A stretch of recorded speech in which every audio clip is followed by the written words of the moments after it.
ঘটনাস্থলেই সেই বাচ্চার বাবা মারা যায়। শাহানা যখন ওই বাচ্চা নিয়ে বাসায় ফিরে তখন অবধি মায়ের শ্বাস প্রশ্বাস চলছিল। সে বাচ্চার মা মারা যাওয়ার আগে বাচ্চার দায়িত্ব দিয়ে যায় শাহানাকে। আর শাহানা তার সমস্ত জীবন যৌবন স্যাক্রিফাইস করে সে তার দায়িত্ব পালন করে। আপনারা জানেন সেই ছোট্ট বাচ্চাটাকে? সেই ছোট্ট বাচ্চাটা হচ্ছে আমি, আরিয়ান। আমি শাহানার আপন ছেলে না। শাহানা আমাকে জন্ম দেয়নি, কিন্তু ছোট্টবেলা থেকে শাহানা আমাকে তিলে তিলে কোলে পেটে করে মানুষ করেছে। বিশ্বাস করেন, একটা মুহূর্তের জন্য শাহানা আমাকে বুঝতে দেয়নি যে শাহানা আমার আপন মা না। আমি তার রক্তের কেউ না, আমি এই বাড়িরও কেউ না, আপনাদেরও কেউ না। আমি আজকে আমার মায়ের জন্য না, আপনাদের মেয়ের জন্য এসেছি। আমি শুধু এতটুকুই বলতে চাই, আমার আর কোনো উদ্দেশ্য নেই। আমার মা প্রত্যেকটা দিন, প্রত্যেকটা মুহূর্ত আপনাদের জন্য কাঁদে।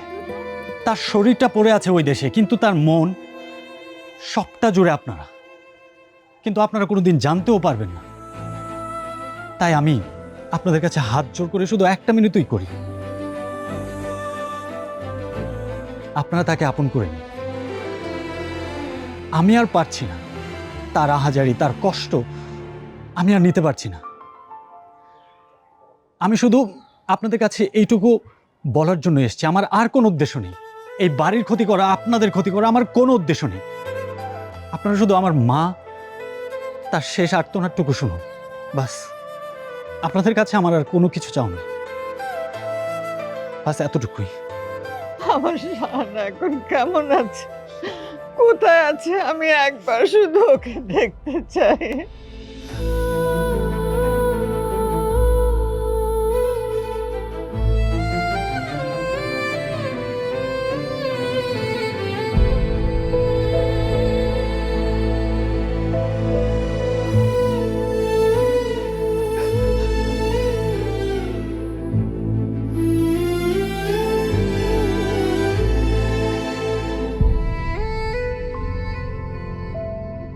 তোকে অনেক মিস করছি রে আপা।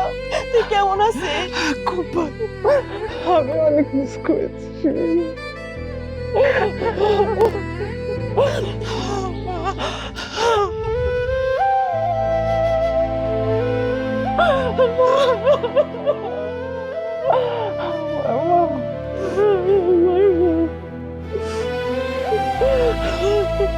আরে এতদিন আমরা ভুল বুঝেছিলাম,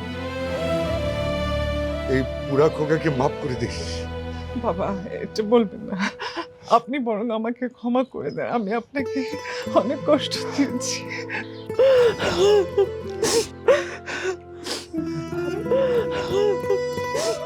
অনেক কিছু না জেনে আমরা অনেক সময় অনেক কিছু বলে ফেলি। আমি বলে ফেলি যে আমাকে অনেক মাফ করে দিও না। কিছু না।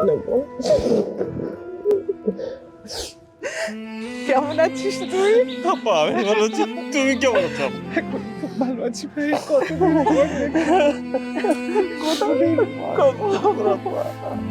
খুব ভালো আছি। আমাদেরও খুব ভালো লাগছে। এই ছেলে, কোথায় যাচ্ছ তুমি? তালুকদার বাড়ির এরকম একটা আনন্দের দিনে তুমি আমাদেরকে ফেলে চলে যাবে?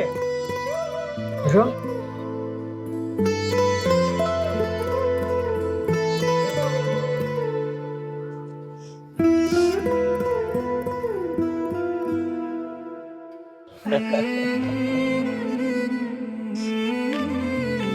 আরে এই আল্লাহ বাঁচিয়ে রাখো। খালা, আমি তিতলি।